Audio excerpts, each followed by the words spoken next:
मुंगेली जिले के कृषि विभाग से एक बड़ी खबर सामने आ रही है, जहां उप संचालक कृषि एम.आर. तिग्गा पर विभागीय स्टाफ ने अभद्र व्यवहार करने का आरोप लगाया है। पूरा मामला कलेक्टर के पास पहुंच चुका है और कर्मचारियों ने तिग्गा को तत्काल पद से हटाने की मांग की है। दरअसल 1 अक्टूबर को ग्राम कृषि विस्तार अधिकारी, कृषि विकास अधिकारी और वरिष्ठ कृषि विकास अधिकारियों का प्रतिनिधिमंडल अपनी समस्याओं को लेकर उप संचालक कृषि से मिलने पहुंचा था। लेकिन समस्याएं सुनने के बजाय उप संचालक ने कर्मचारियों को अपशब्द कहे और अपमानजनक व्यवहार किया।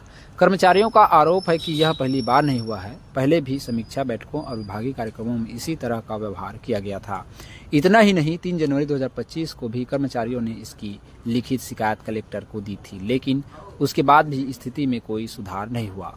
स्टाफ ने साफ चेतावनी दी है कि अगर उप संचालक कृषि एम.आर. तिग्गा को तत्काल पद से नहीं हटाया गया तो वे आंदोलन के लिए बाध्य होंगे और अगर किसी कर्मचारी पर द्वेषपूर्ण कार्रवाई की गई तो इसकी पूरी जिम्मेदारी शासन और प्रशासन की होगी। फिलहाल सभी की नजरें कलेक्टर कार्यालय पर टिकी है कि इस शिकायत पर आगे क्या कदम उठाए जाते हैं। मुंगेली से हिंदुस्तान डिस्ट्रिक्ट की रिपोर्ट। अभी विगत 1 तारीख को हम लोगों ने सभी अधिकारी कर्मचारी जिनका ड्यूटी जो है ग्राम सभा एग्रीस्टेक के संबंध में जो मीटिंग रखी गई थी यहाँ, उस दिन स्थानीय अवकाश भी था, लेकिन शासन का जो आदेश था उनका हमने पालन करते हुए सभी साथियों के द्वारा मीटिंग जो है प्रशिक्षण लिए।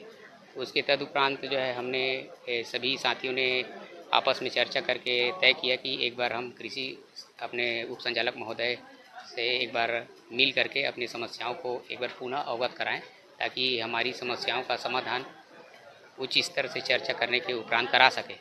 जैसे ही हम सभी साथी जो है 50 की संख्या में थे उस दिन कार्यालय में, जैसे आए हमने अपने मांगों अपनी समस्याओं को बताए। कृषि उप संचालक महोदय के द्वारा सुना और सुनते हुए उसके जवाब में जब उनके द्वारा जब देते गए तो कुछ 1-2 साथियों से अपशब्दों का उपयोग करते हुए उनके साथ अभद्रतापूर्वक बात करने लगे, तो वो जिससे हम सभी साथी जो है नाराज़ होकर के उनके कार्यालय से फिर हम सभी साथी बाहर निकल गए। और आज उस दिन हमने कलेक्टर महोदय को ज्ञापन देने के लिए अपना तैयार कर लिए थे, लेकिन मुलाकात नहीं हो पाई, तो इसलिए 2 दिन अवकाश होने के चलते दशहरा का, इसलिए हमने आज 3 तारीख को कलेक्टर महोदय को पुनः अपने ज्ञापन को देने अपने समस्याओं के संबंध में और उप संचालक कृषि महोदय के गलत व्यवहार, अभद्रतापूर्वक व्यवहार हमारे साथियों के साथ किया गया है, उससे अवगत कराने के लिए हमने कलेक्टर महोदय को आज ज्ञापन दे दिए हैं। और यदि हमारे इस समस्याओं में यदि इसको कोई ठोस कार्यवाही नहीं होता है तो हमारे सभी अधिकारी कर्मचारी और कार्यालयीन हो चाहे फील्ड वाले हो, सभी जो है आंदोलन के लिए बाध्य होंगे। आज क्या